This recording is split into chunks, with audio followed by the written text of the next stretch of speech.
We've been telling you about the effort to repair Kamala Harris's record. We call it the reclamation of Candidate Zero. We call Kamala Candidate Zero because Kamala has received no votes. The zero represents the amount of votes that she's received for president of the United States, either in her run in 2019/2020. She really quit before the 2020 election actually got going. She received no votes there. She was polling at about 2%. And now she has received no votes, no direct votes. Kamala Harris is asking supporters to sign up to her website right now or some sort of mailing list in order to find her vice presidential selection. I want to deal with that real quick while we're on it, and then we'll deal with some other things involving Kamala. So I went out on a limb earlier this week, and I said I thought the dark horse selection for Kamala Harris would be Pete Buttigieg. I don't think I'm going to be right. I'll stick by my pick until I'm proven wrong. I don't think I'm going to be right because I think it's pretty obvious that she's selecting Josh Shapiro, the governor of Pennsylvania, for a couple of reasons. One, she needs Pennsylvania. And she needs to convince the people of Pennsylvania that she's not what she has always said she was, which is anti-oil, anti-coal, anti-energy, anti-fracking.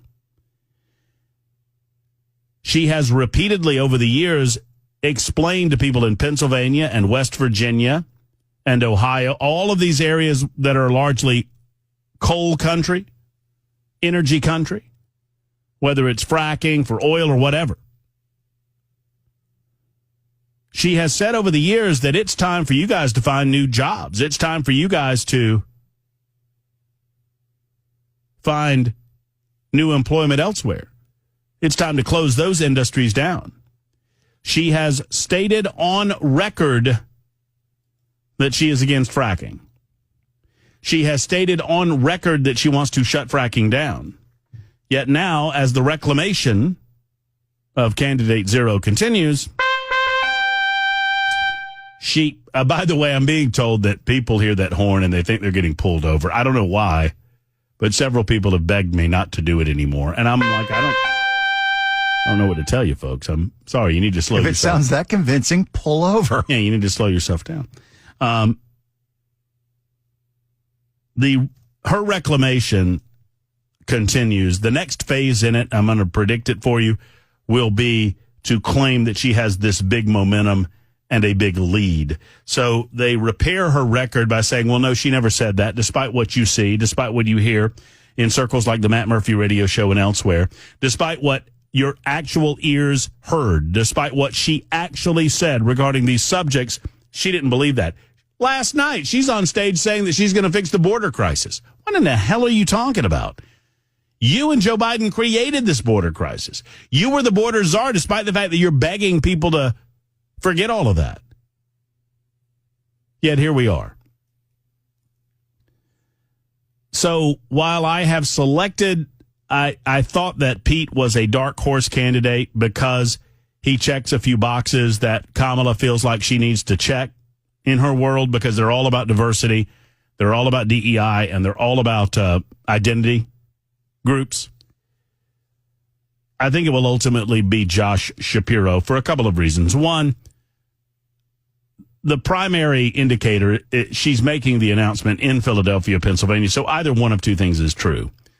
Either she's selecting Josh Shapiro as her running mate, or she's picking her running mate in that state, particularly so that Josh Shapiro will appear on stage with them and be the dutiful soldier and act like he's very approving of it. And yay, we're so happy about it and all of that. I think it's probably the former, not the latter. I think she's probably going to select Shapiro. Now, some have suggested, well, Josh Shapiro is a Jewish American. How's that going to play in places like Michigan and other parts of the country where there's a large Muslim population, and those individuals are pro-Palestinian, anti-Israel, pro-Hamas, even anti-Israel? Democrats have a tendency to fall in line. Republicans fall in love, and Democrats fall in line, folks.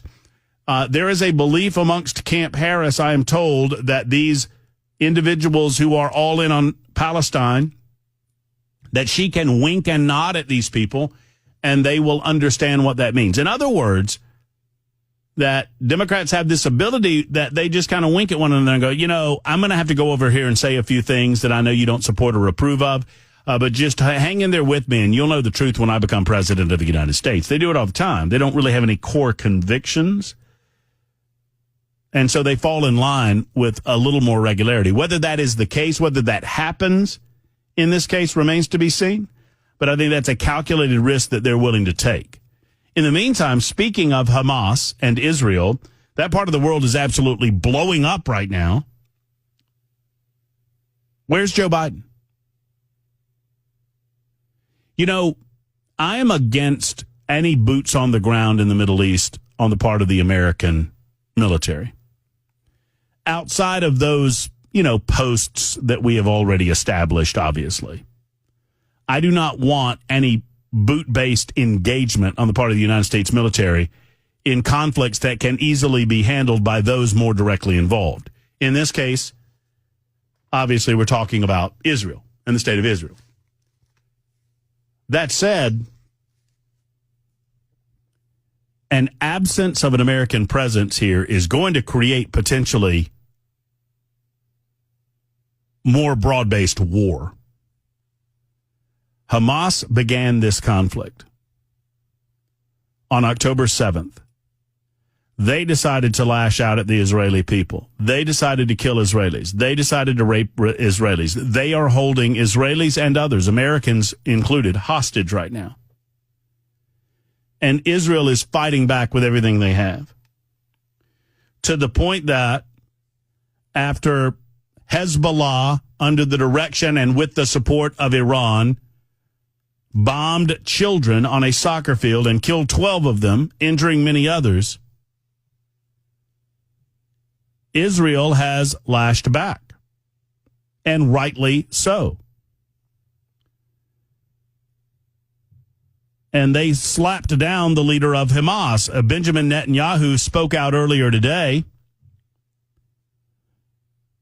and while not mentioning the specific strike against the Hamas leader, he did speak of Israel's recent targeting of Iran-backed Houthis and a strike against a key Hezbollah commander, Fouad Shakur, who was killed earlier in the week in southern Beirut, Lebanon. The prime minister made no mention of the strike on the Hamas political leader, Ismail Haniyeh. I don't know how to pronounce their name. It's Hamas political leader, Great Googly Moogly. Israel has not claimed responsibility for that attack or for that death. I'm not going to pretend like I care. As a matter of fact, I call it a failure of mine, if you will.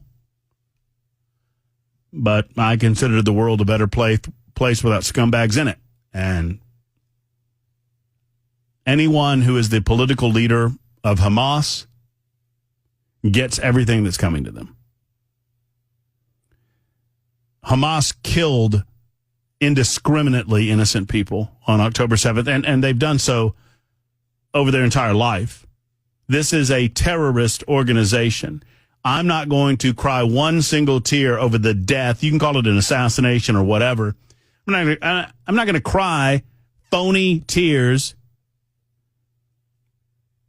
when I hear that an evil person has left God's green earth. I'm not going to do it.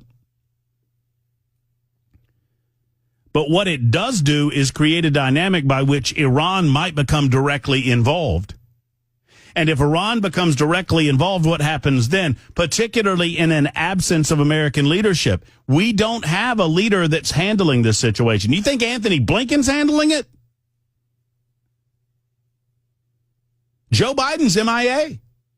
And no one in the media seems to care about Joe anymore.